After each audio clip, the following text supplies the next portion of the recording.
here we have a mock medical log. It will always have the site name written that it's a medical log and the date, and if it's a school year or summer. As you can see, when we open it up, all of the pages will be numbered in the top corner. And we always write from the far left to the far right, top to bottom. We want to make sure that we are leaving no empty space, just in case somebody decides they want to write in information. We don't want somebody going in and writing in extra words. Here are some mock scenarios that we have with our friends here today. Now, if we're administering medicine to a child, what we will do is we'll write the date, the student's name, so 10/23 of 20, Draco Malfoy was given 1 5-milligram tablet of the medication by mouth at this time, and your initials or signature. Once we're done, we're going to draw a line all the way to the edge of the paper to ensure that nobody can write in that spot anymore. Now, the next one is an example of an incident report in the medical log. So we're going to make sure we start with our date. We do that with every single entry. Write the student's name. Ron Weasley was playing on the playground when he hit his forehead on the metal bar. We gave him an ice pack and called Mom. He didn't have any marks or bumps. Initials, lines to the edge of the page.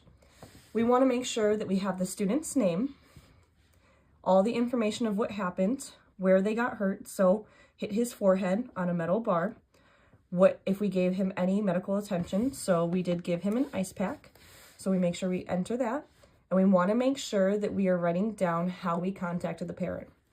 If it is a head injury, we need to make sure that we are contacting the main emergency contact immediately. So let's say, in this case, Ron hit his head on the metal bar. We're going to assess the situation, make sure he's okay, give him an ice pack, figure out all the details to the scenario, and then we would call his main contact, which was Mom. And then we make sure once we log this, we're writing that we called Mom immediately. He did not have any marks or bumps. We want to make sure that we say, oh, well, he did have bruising or he was bleeding. Those are super important things to be putting in, and always initialing at the end. We need to make sure that it's initialed so we know who dealt with the scenario, just in case we have to go back and reference.